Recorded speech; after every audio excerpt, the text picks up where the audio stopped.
And hello, everyone, and welcome to the Copyright 2.0 show, episode number 359.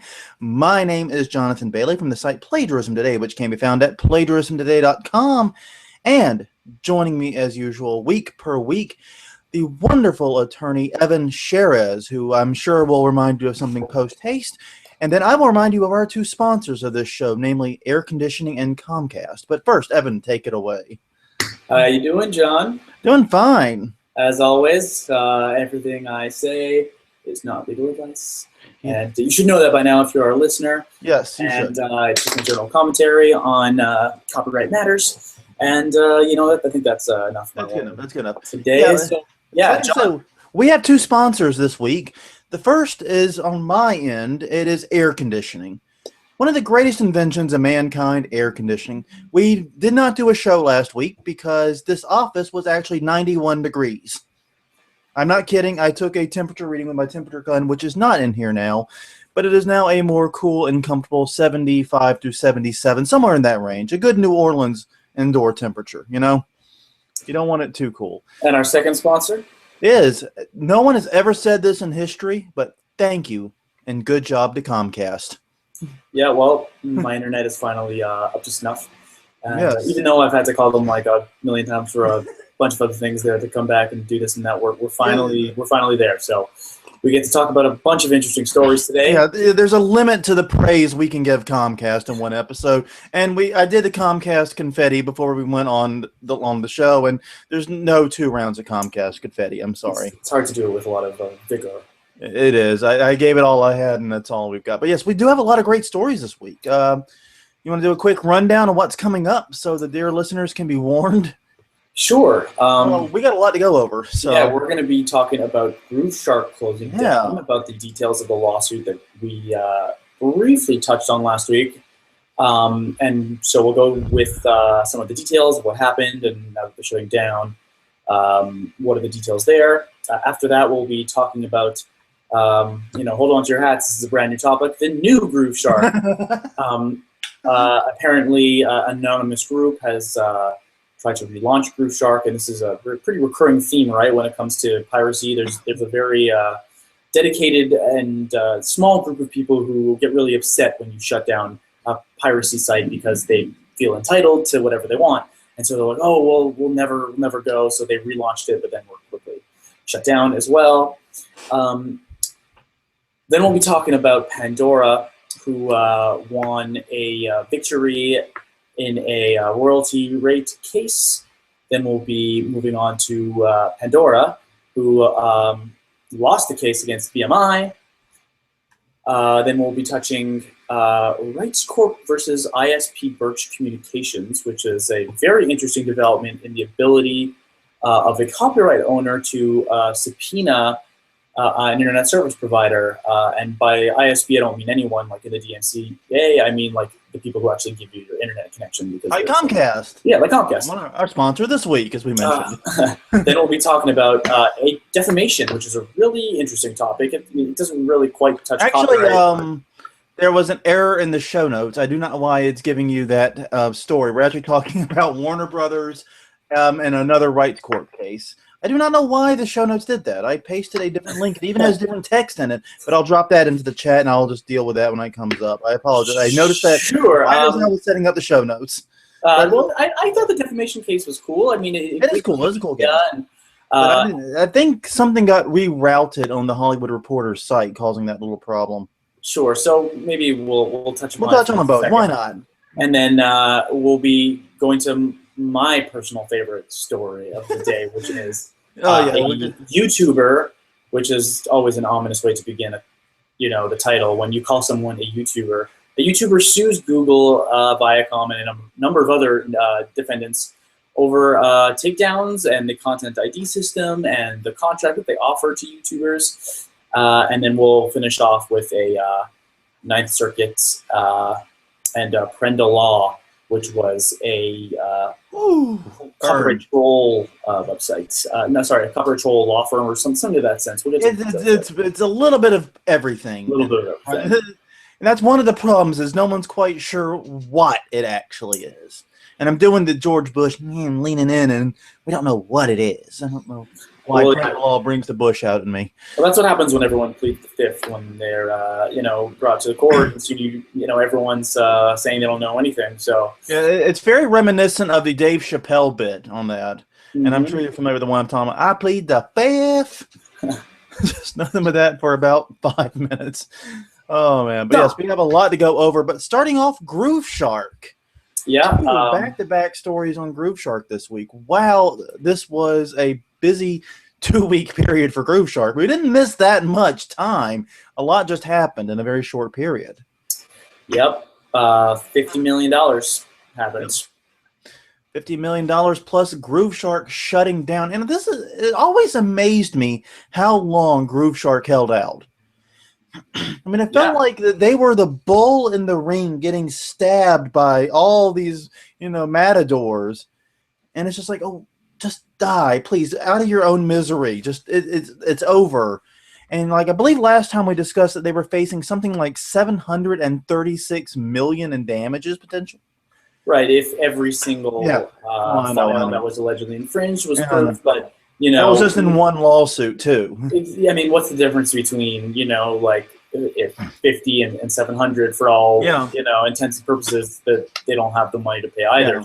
Yeah. So it's like this: if you hit me with a $700 million judgment, a $50 million or a $1 million judgment, it doesn't matter. You're getting the exact same amount out of me. Yeah. So as we mentioned, this is the result of the lawsuit we spoke about last week on the show.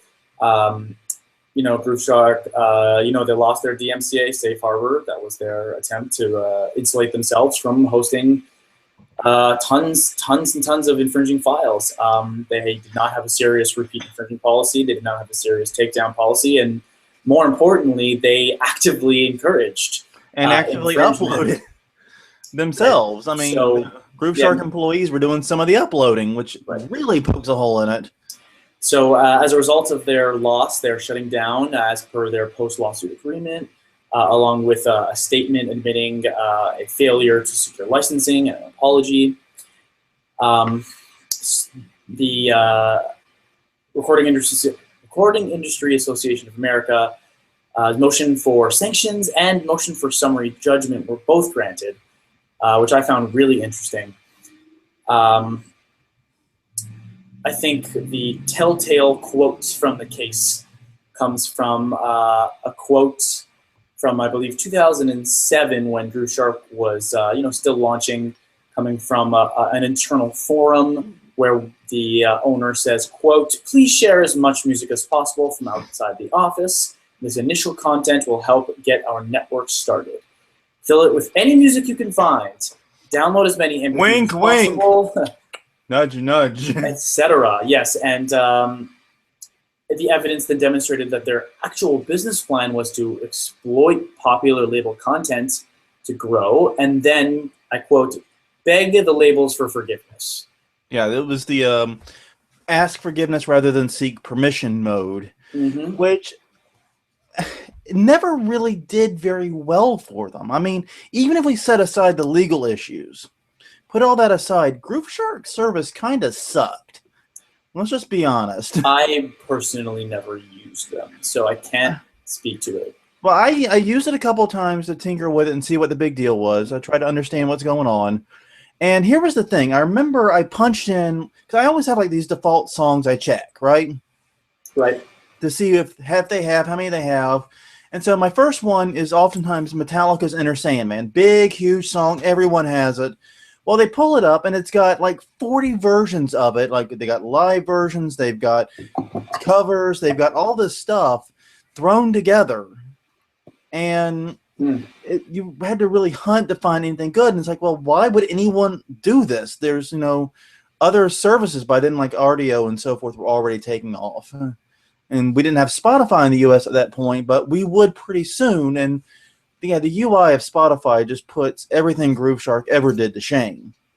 So before we get the legal issues from music fans, what you're trying to say. No, and anyone that is frustrated about the death of Groove Shark really needs to get their head around the fact that there's just better services out there. Even like I said, piracy and all that completely aside, at least go check out Spotify and, spend $10 a month. You might actually like it enough to really contribute and get rid of the ads, as few ads as there are. I mean, I know there's a lot of controversy about Spotify free, but it's just at least it's a better service than Grooveshark.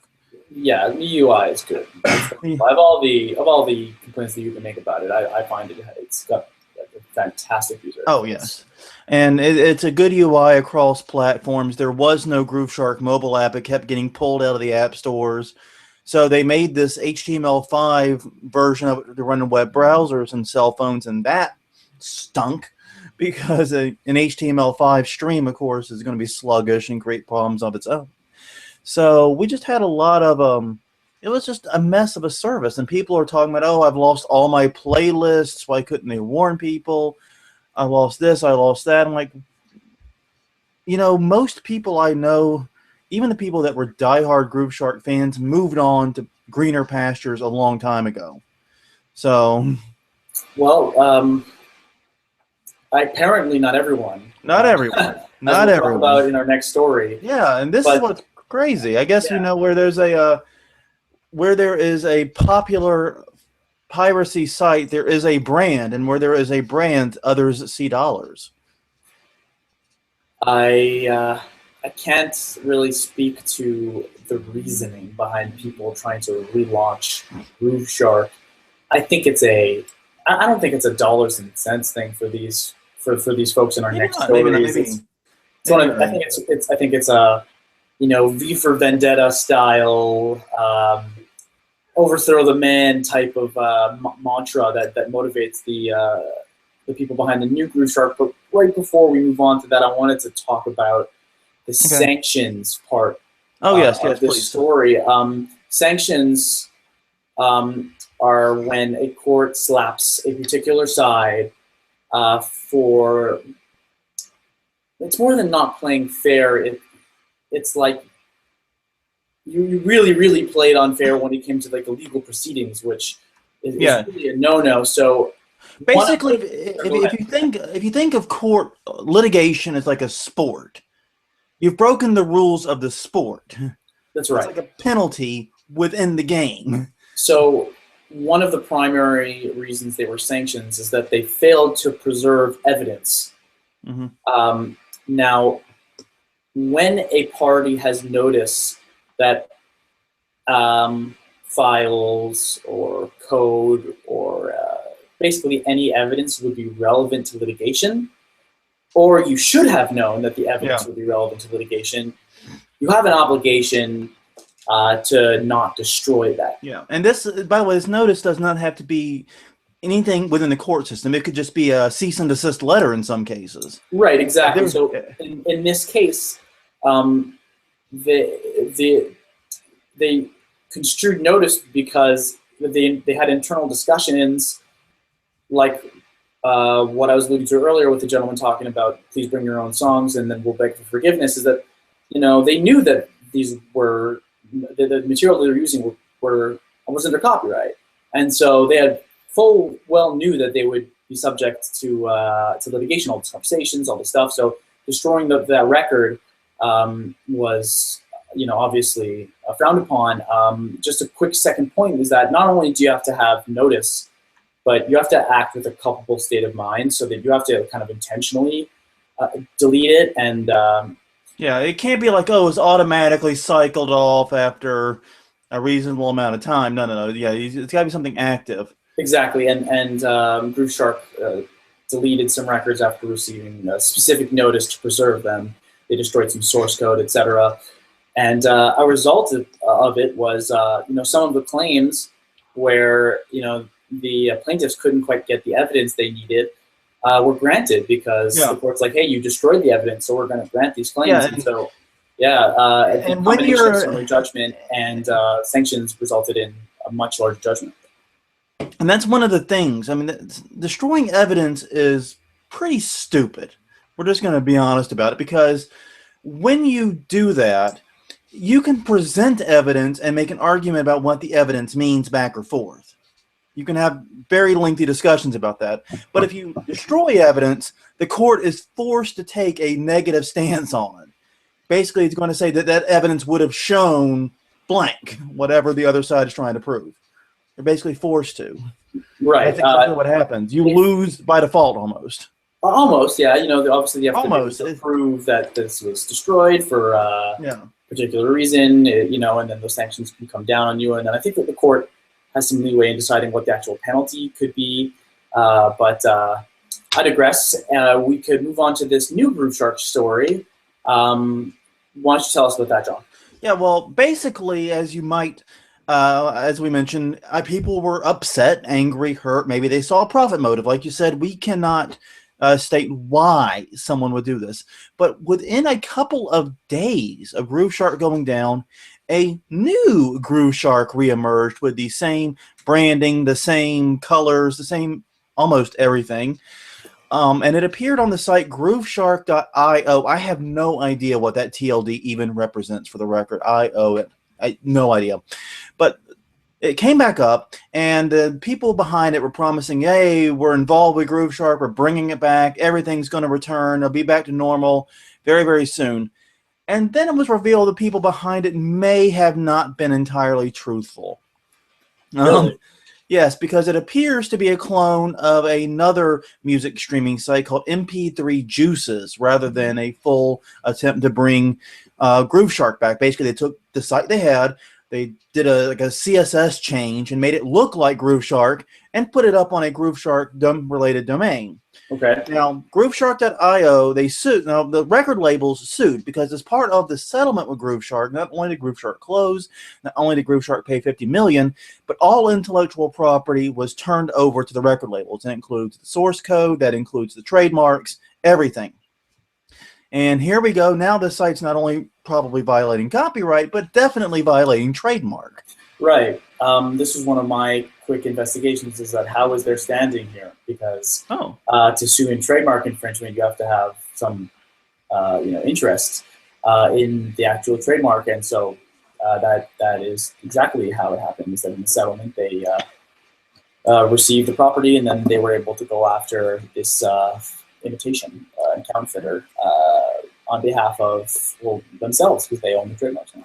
Yeah, and that's what they're doing. And they managed to get the first one shut down, grooveshark.io, and then it popped back up on another Groove Shark domain, grooveshark.vc, but now that one is down too, and this article on Torrent Freak does not mention a third domain appearing anywhere. So I suspect that maybe it wasn't worth it once the little, I guess you would say, the scam of it's not really Groove Shark was exposed. John, this was filed, quote, under seal. Yeah. Now, would you have any idea why they would do that? I think that's a good question. Filed under seal. Why would you file it under seal? So, I'll tell you. Go ahead. Lay some knowledge on me. Hit me with a clue back. So, in this case, where we have what is essentially almost a counterfeit, if you own certain intellectual property and you don't want to tip off the people who are stealing your intellectual property that you know about it, you file something under seal. Okay. So that way it's not public record until the domains are seized, et cetera, et cetera. Until it's too late. So a lot of the time when the counterfeits are tangible goods, fake brake pads, fake anything else, you file something under seal so that due process can begin without tipping off the people who can maybe destroy the counterfeits. And so in this case, they filed under seal to likely ensure that evidence. I did not think of it in that context. Put down, etc. Yes, I did not think of it in that context, and that also hints at the possibility, at least the outside possibility, of a criminal investigation. At least they're looking into the outside chance it may be possible. Sure, and then now it's time for a little "the more you know." Yeah, but yes, no, that's pretty cool, and that makes a lot of sense actually. But yeah, what I'm amazed about is the speed of all this. This was quick. Groove Shark went down. It felt like a day or two. I think it was like 2 days later, this site went up, and then it felt like a day after that or a day or two after that, it was down. Yeah, I feel like that's the new normal, right? The same thing happened with the Pirate Bay. The new Pirate Bay comes up and it's gone, and then I think the record companies and the courts are getting better at this. But then again, so are. Yeah, it's cat and mouse. Yeah, it's very much a whack-a-mole situation. Yeah, it is. But at the same time, if you have to do some level of enforcement. You can't just simply let it run roughshod over you. Of course. So it's a matter of how much enforcement is the correct level, and that's based upon a million variables that are too much to speculate right now. Now, Pandora, though, this is a pretty interesting case here. We have a couple of Pandora stories in back-to-back, and both involve performing rights organizations, or PROs as they're frequently called. The first one is the Big Daddy, and the second one is the other Big Daddy. It's ASCAP, which is the American Society of Composers, Authors, and Publishers. Yes, I know that off the top of my head. And BMI, which is Broadcast Music, Inc. Basically, these are the organizations that represent songwriters and composers, the people that write the stuff that goes on paper for music. And their rights whenever their songs are streamed or played in bars or restaurants or whatever have you. Basically, they have these organizations have a very large task. Right, that's to pay the songwriters. Yeah, and Pandora, as we all know, is a digital music streaming service, like a radio service. Well, there's been an ongoing battle between these PROs and ASCAP and BMI over this. Now, one of the things that happened with ASCAP is that the various publishers, the people that most directly represent the songwriters, because the publishers team up, work together, the PROs. It's like a little pyramid scheme, except, well, I don't know. It's a lot like a pyramid scheme in a weird way. But the point to it is, and I'm kidding, of course, but the point to it is that those publishers wanted to pull some of their rights out of ASCAP. Right. They wanted to be able to say media rights. Yeah, they wanted to say, ASCAP, we love you guys. Go handle the bars. Go handle the restaurants, the sporting venues, all that brick and mortar stuff. Godspeed. Go take care of it for us. But we want to reserve the right to negotiate the new media rights, the music streaming, and all that stuff. Well, the rate court ruled they couldn't do that. They had to be all in or all out. And they took that to the appeals court, saying they didn't like that decision very much. Thank you. And the appeals court agreed with the lower court.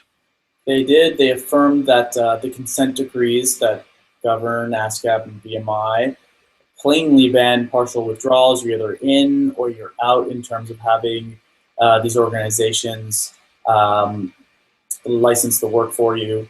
And so, yeah, the new media rights are going to be headed right back in there. Yeah, and those consent decrees are a pretty interesting discussion right now, too, because they go back to the 50s and 60s, back when these PROs held an ungodly amount of power. That's right. They were titans among men back then. And the government stepped in and said, hey, you got too much power. So we're going to put some restrictions on that power. And there was a bunch of stuff, including the creation of the rate courts and all that. And also had a very, very bizarre process for obtaining the license to stream or license to publicly perform compositions. It's a very, very bizarre process where by merely asking for it, you have a license, and you kind of work out the details on the exact license later. It's weird. But yeah, those consent decrees are being looked at by the Department of Justice supposedly, and could be subject to some drastic reform. There's also a push for music licensing reform in Congress right now too. So this is an interesting time. If you are interested in music licensing, this is like hurricane season. You're just watching every little thing that develops in the Gulf. I think we had a chance to look at some of the details a few weeks ago about the potential changes. And so that's one of the stories I know that I'm excited to do once we finally get something concrete about what the regime will look like. Yeah. But I think it brings us to another brief story about that whole process that you alluded to where we work it out later. Yeah. So BMI versus Pandora. Basically, when you can't work out rates, you go to rate court. And you present as to what percentage of revenues you believe you're entitled to. And BMI won. Sorry, was it? It was Pandora who won, right? It was to raise the rates No, this. Yeah. Okay. So Yeah. it was BMI who want to raise the rates that they get from Pandora. Yeah. Basically, yes. Right. So they won a victory, raising the percentage from 1.75 to 2.5%. And it may not sound like a huge jump, but you are talking about a 33% increase roughly in royalties, and that's a pretty big amount when you think about it. They would be under this getting 2.5% of all revenue from Pandora. Remember, this isn't profit. This isn't gross. This is net. This is what's coming in. You know what I mean? So this is the front end. So this is gross. Yeah, sorry, I flipped it in my head. I get dyslexia about that type of stuff sometimes, but yes. Okay, I just flipped the who won the lawsuit. So one each. Flip it good. That's what we're doing this week. But yeah, basically, this is every dollar that Pandora gets from advertising or subscription fees or whatever, 2.5% of that goes directly to BMI. So that's the theory behind it. Now, the problem is, and the concern here is that Pandora still has an appeal in its back pocket here. They can appeal this, and the appeals court, which this would go to, which is the Ninth Circuit, because this is the district court here, has already ruled in favor of Pandora against ASCAP, pushing ASCAP's royalties down to 1.75 or 1.8. I can't remember which it was, but somewhere in that ballpark. So, John, you're telling us to expect an appeal. Expect an appeal, and expect the likelihood that this will be overturned on it, just because that's what happened to the twin, if you will. We never hear about like CSAC and all this, do we? When we're talking about these, probably because there's no consent decree with CSAC. No, we don't. I can't really. I don't know why. I can't even name an artist on CSAC off the top of my head. I'm sure there are plenty of wonderful artists on it, but I can't. No offense to the CSAC artists. No offense to CSAC. I can actually name more people on global music rights than I can CSAC, though. They have only the people that we can name. Yeah, exactly. Pharrell Williams, Lady Gaga, I think's on there. A few others. Yeah, all the people I can name off the top of my head, period, are there. That's an exclusive club of songwriters. Yes. All right. Onto my favorite story of the week. I just love the photo that that Ars Technica chose with this, the birch. Oh, okay. So sorry, this isn't my favorite. My favorite one was coming up, but this one is interesting. Rice Corp versus ISP Birch Communications. This is actually this might be an impactful case. I agree with that. So as part of internet service provider's obligations to receive safe harbor under the DMCA is an obligation to comply with a subpoena system. So if a rights holder wants the identity of somebody who is, I don't know, uploading infringing content onto your servers, and you want to be like, hey, John Doe XYZ has uploaded 67 copies of Care Bears. We are here to enforce the Care Bear copyright. There's a system for that. And so Rights Corp was suing an ISP. Now, there's some terms of arts here, right? Because they use the word ISP in the DMCA to refer to a number of different things. But it doesn't necessarily mean an internet service provider like Comcast. It means someone who's providing a service on the internet, like Facebook, which could be like Facebook or YouTube. Yeah. That gets a little confusing. And so it's generally used to, towards Facebook and towards Google and towards YouTube, not towards internet service providers. And the basic idea with the DMCA subpoena is, if you post my content, I can first use a DMCA takedown to get it removed. And then if I decide I'm thinking a little litigiously, I can use a DMCA subpoena to force YouTube or whoever to give me that identity. Yeah. And a DMCA subpoena is actually super easy to get if you've gone through the motions of a DMCA notice. It does not have to be approved by a judge. It has to be approved by a clerk of court, I believe it is. It's silly. Yeah, it is a clerk of court. It's a silly easy subpoena to get. Right, but then in the case where you challenge it, you try to quash the subpoena, which is what happened here. What happened here, and so basically the internet service provider, which in this case was an actual ISP, so someone who gives internet service to somebody, like a Comcast, was like, hey, you can't ask us for that. And here's why. Because one of the steps in order to receive the identifying information according to the subpoena is in Section 512 C3A, which asks that in addition in addition to a number of other steps, tell us or identify to us the material which is claimed to be infringed upon that is hosted on our servers.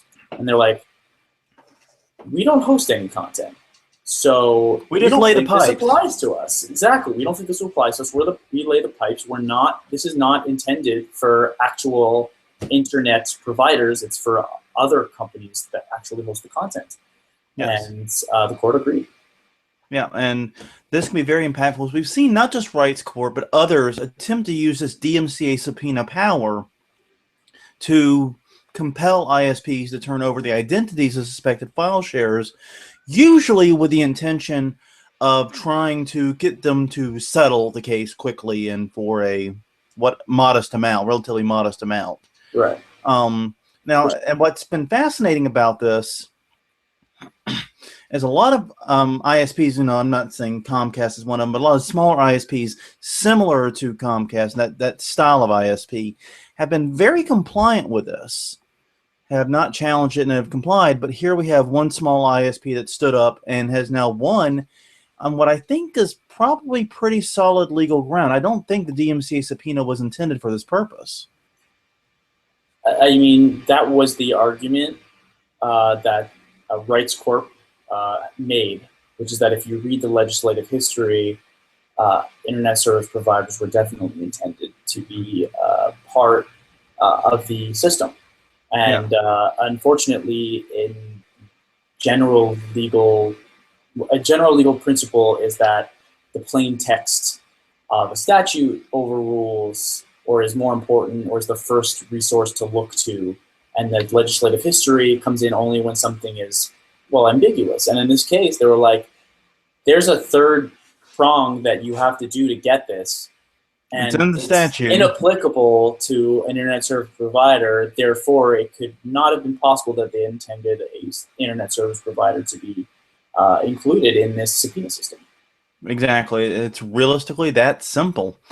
So yeah, I think this could be very, very impactful for organizations like Rights Corp that try to do these types of lawsuits. That being said, it's not like there aren't other ways to subpoena this information. They're just a little more time consuming.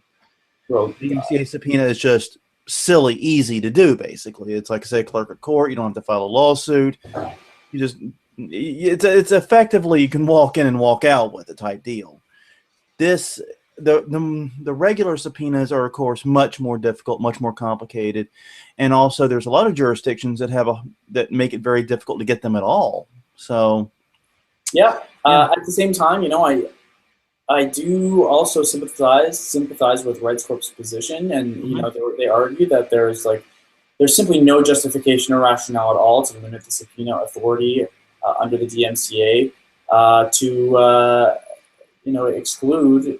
But by excluding ISPs, and that it would create a huge loophole in Congress's intent to fight copyright infringement.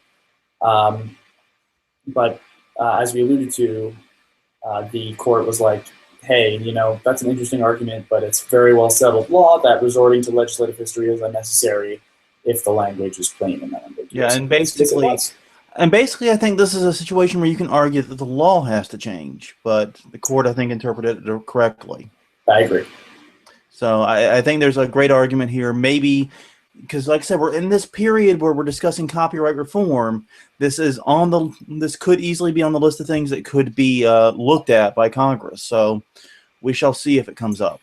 Yeah, it's a matter of policy as to whether we want the layer of the pipes, as you say, to be an avenue for rights holders, in many cases legitimate and in many cases not legitimate, to get identifying information about their users. To me, this using an ISP to get the identity of an internet user is a really slippery slope. You have a lot of very skeezy organizations that will, look over anyone who,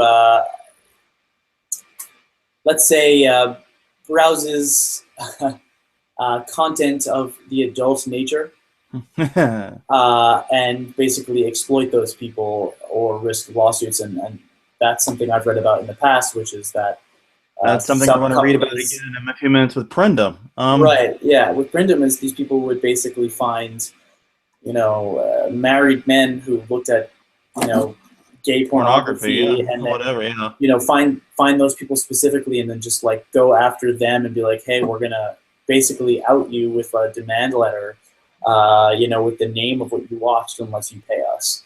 And so an ISP was an easy way to get that information. So very sketchy and morally gray areas.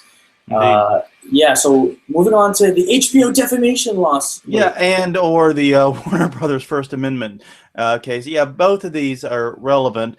Or both of these are interesting at least. But yeah, I don't know what happened here. I think the Hollywood Reporter site has some kind of weird thing because it has that infinite scroll where maybe I suspect if you scroll down, the next story would be what we're actually after, or maybe not. Maybe I'm wrong. But anyways, go ahead. Why don't I quickly cover the HBO defamation story, and then you could quickly cover this one. Date. So, you ever watch Real Sports with Brian? Yes, I used to love that show actually. Once upon a time, I haven't watched it in a long time, mind you, but it's been on forever. Yeah, it's been on a long time, and in 2007 they aired an episode that basically outed a leading. Or attempted to out a leading soccer ball manufacturer as a user of child labor, and they accused HBO of basically fabricating scenes where children were making these soccer balls because maybe they wanted better ratings, but apparently they were alleging that they were fake and that they had very deceptive editing on their interviews with representatives of the company, and that they were even paying children to pretend. Like very outlandish accusations. And so there was a defamation lawsuit. I think the interesting part of the case for me was that the plaintiff, a very large and very well-known company manufacturer, was ruled not to be a public figure, which means, which is a key point in defamation law. So if you're very famous, a person has to really kind of have malice to be able to, actual malice is the standard, yeah. Because when you're famous, there's sort of a price that comes along with it that people can talk about you. And so if anyone who is kind of just negligent in talking about someone famous was open to a lawsuit, it would be a bad state of affairs for our courts. And so they ruled the plaintiff to be a private figure. And so when you're a private figure, sometimes, this is state law, so it's a little different, but most of the time it's just mere negligence that you have to show that you are negligently lying about this person and putting them in a bad light. And it was funny that they ruled this giant public company as not a public figure, and many media organizations wrote amicus briefs saying that it's a bad decision, it's really bad for the media, etc. But in the end, HBO won the lawsuit regardless, because if we don't know, the jury had their own deliberations, but it could have been for a number of reasons. It could have been like, hey, we think what they said about you is true. You are using child labor, because defamation has to be false. And in the end, so HBO won, and that is the story. Yeah, and defamation law definitely touches on copyright in a lot of places, because it is media law. Right. And the reason I know at least a modest amount about it is because, like I said, journalism background here, media law is actually a 2-semester course. Media law and ethics was a 2-semester course, and defamation law was a huge part of it. So it's definitely something that is related to anyone that has to deal with copyright. Probably at some point has to deal with defamation. Now, the story I was trying to link to, but somehow failed, and I'm not exactly sure how the heck this happened, because my show notes have the correct title, but not the correct link, because, tech is weird, is another Rights Corp story here. Now, long and short of it is the Warner Brothers was and possibly still is one of Rights Corp customers. And that also involves a BMG Rights Management. Not 100% sure who they are off the top of my head. But basically, they were hit with what is known as a SLAPP lawsuit, or rather a SLAPP claim, because they were seeking. Okay, Warner Brothers invoked California's anti-SLAPP lawsuit against a class action lawsuit filed against them. I'm getting it backwards. We're flipping everything today, apparently. And like I said, since this one got screwed up, I didn't get a chance to read it as thoroughly as some of the others before getting on the show. I was trying to figure out what the heck happened. But basically... do you know how an anti-SLAPP lawsuit works? I could briefly touch on that. I don't think we have. If you want to run it down, So anti-SLAPP was made to stop lawsuits that are intended to censor somebody, kind of intimidate them into silence by suing them. And so anti-SLAPP lawsuits are like, hey, that thing that you tried to do to us was really for the purpose of silencing us. This is anti-First Amendment.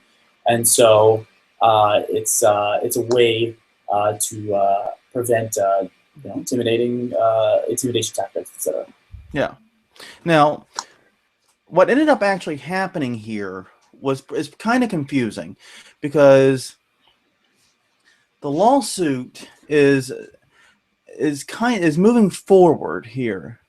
Okay, but long and short of it is, let's backtrack. Rights Corp, like I said, is an anti-piracy firm that works with a bunch of copyright holders, including Warner Bros. And BMG. They do that thing where they detect who is sharing a file online, and they seek a subpoena, whether it's a DMCA subpoena or another type of subpoena, to get that person's information. Well, someone who received one of these subpoenas hit back and filed what is an attempt at a class action lawsuit, saying that these subpoenas were a violation of due process, that these violations, that basically these subpoenas were amounted to a form of harassment, was what it came down to. Now, Warner Brothers and Rights Corp hit back with an anti-SLAPP lawsuit, saying that basically by suing us for issuing these subpoenas, you're violating our First Amendment right. Now, the anti-SLAPP lawsuit has been tossed here because the judge ruled that anti-SLAPP is a California law.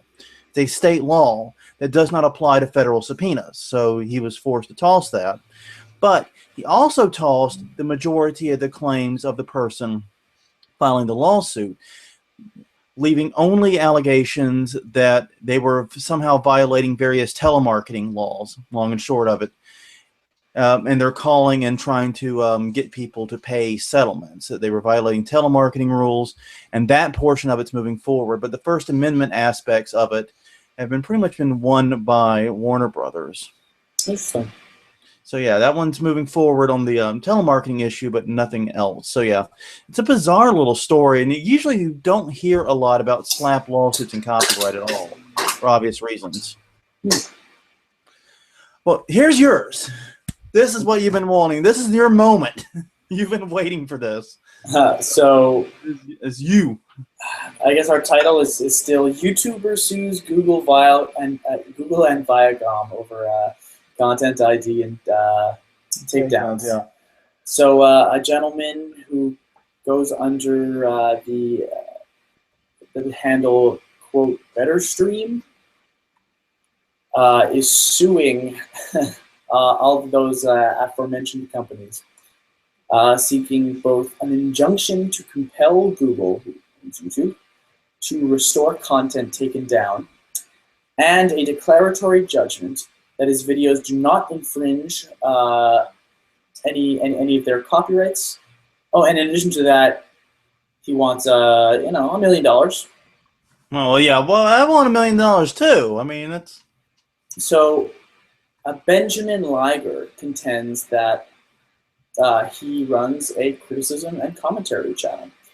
And that the content ID system, which is YouTube's way of automatically detecting copyrighted content and using that to take down that content, he alleges that the whole system basically is not sufficient because it results in their revenue being, in his opinion, stolen. So that, in principle, it sounds like it kind of makes sense, right? Because if you are, let's say, commentating on a news report and that news report is copyrighted, and the content ID, if it works the way this gentleman says it works, flags that news report as something owned by CBS, and then you end up getting 100,000 views, which turns out to how many YouTube dollars, I don't know, but it turns out to a specific amount, and then takes that money away from you,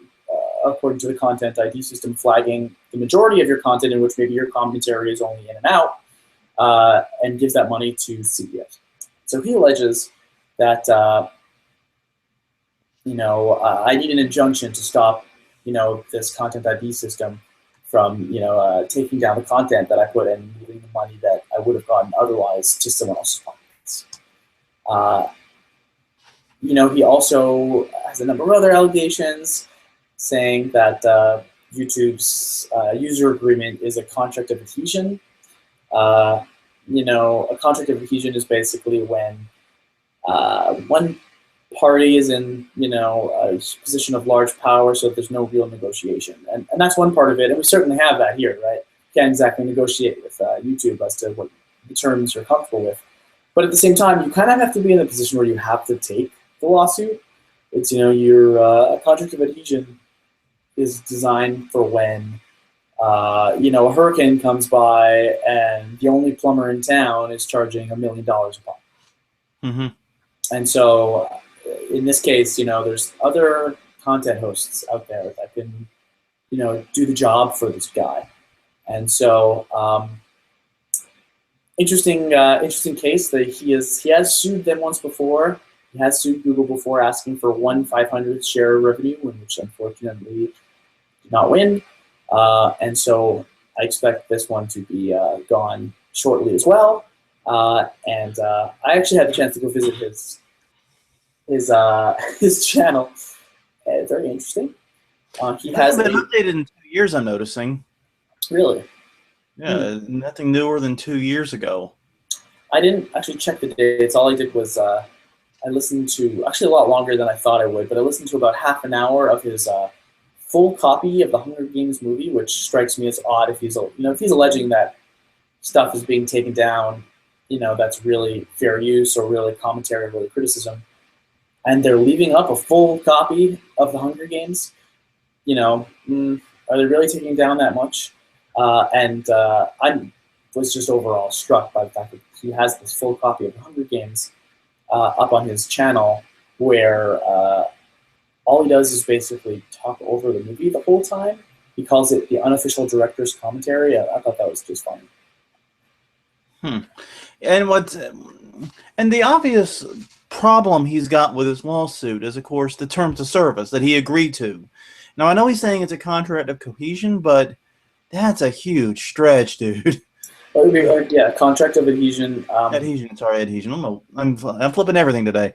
A contract of adhesion. But yeah, it doesn't make any sense because there's a million places to host videos. Right. They're not the only game in town, and it's not life or death to have a video anyway. You know what I mean? So, like I said, in the pure sense, it is a contract of adhesion.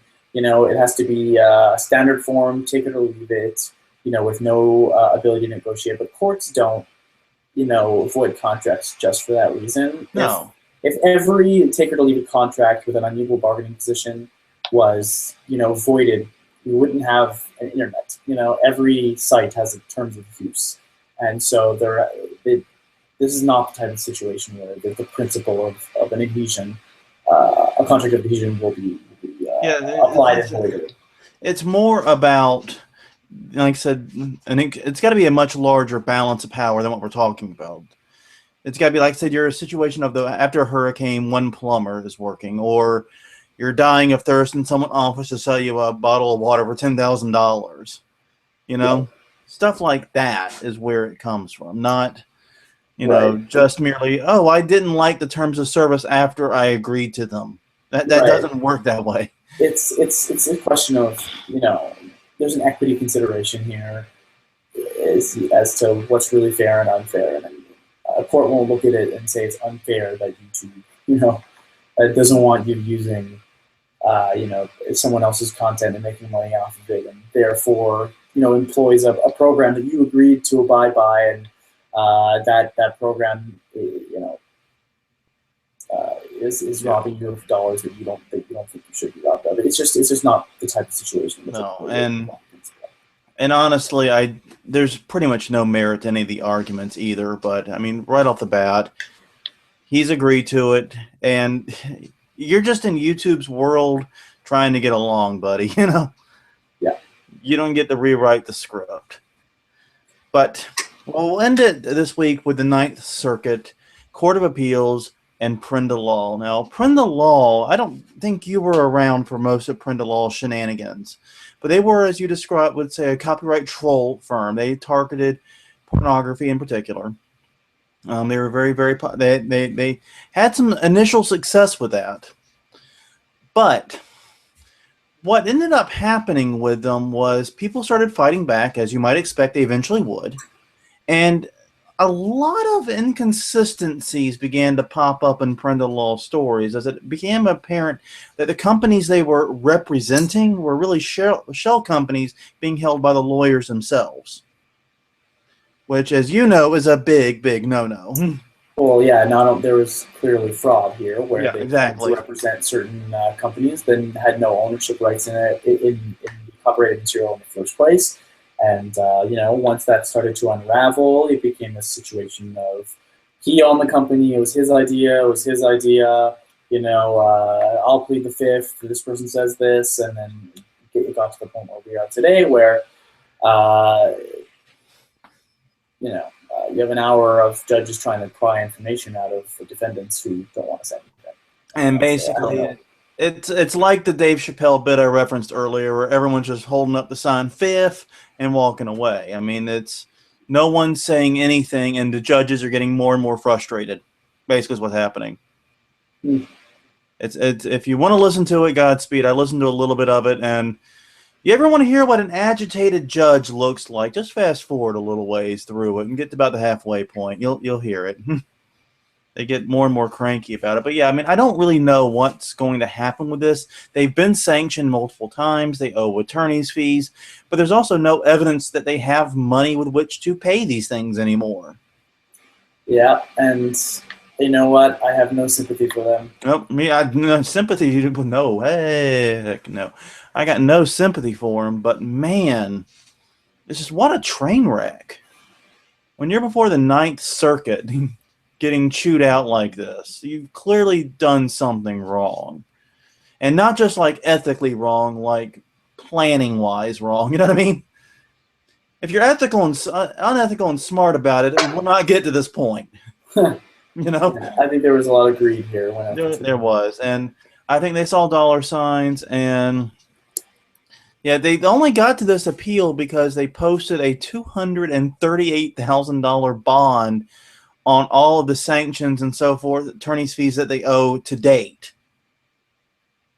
Yep. And, of course, by appealing, there's going to be more of those piled on top of it. And if you want to watch the hearings, listeners, you can watch them on TechDirt. Yeah. Just look up Prenda Law on TechDirt, and you could basically look at these lawyers getting ripped apart for for everything they've done. So yeah, and they frankly deserve it. I mean, these guys give copyright trolls a bad name. That's right. Which is pretty impressive because, like you said, a lot of fraud, a lot of false signatures, and I remember you don't get many dramatic, for all what the court shows teach us, you don't get a lot of dramatic moments in court. You know what I mean? It really is fairly drama free, except, you know what I mean? Except for yeah, but there was a moment where way back when this case first started, and they were trying to subpoena the presidents of one of the companies, the shell companies they created.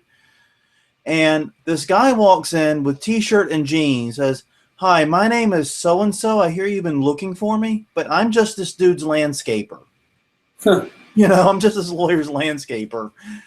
And whoo, dog, that's like a soap opera moment, Yeah, I have no idea why you want me. I just mow this guy's grass.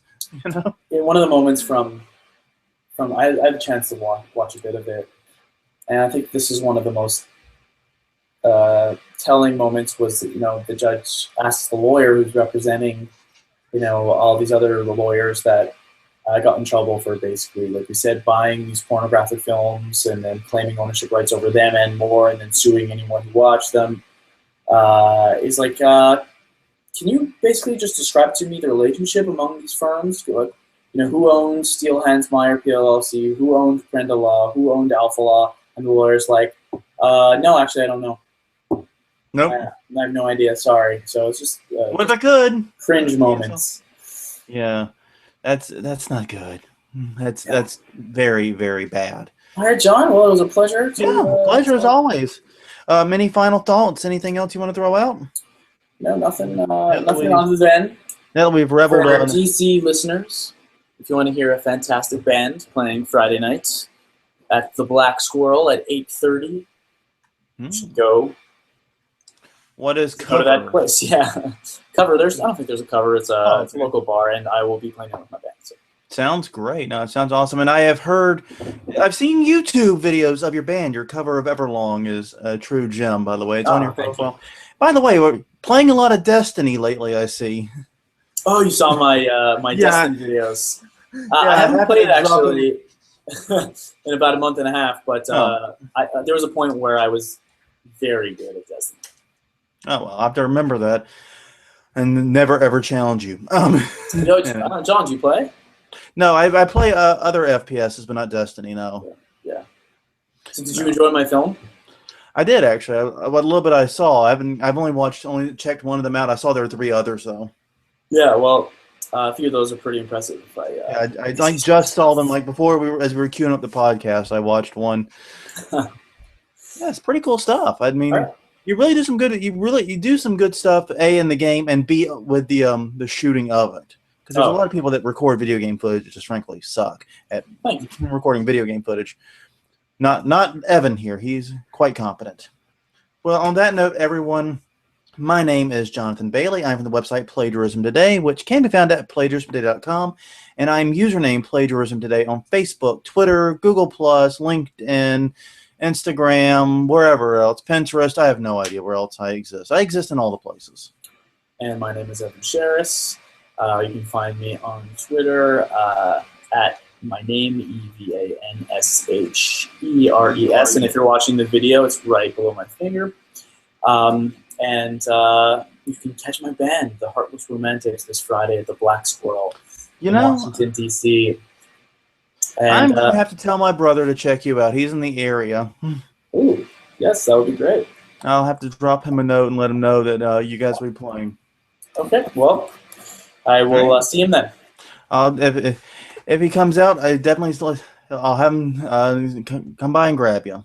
Okay. On that note, thank you very much for joining us, and we will see you guys next week. This time, hopefully AC and Comcast and all those will allow us to actually do it next week. We'll be on.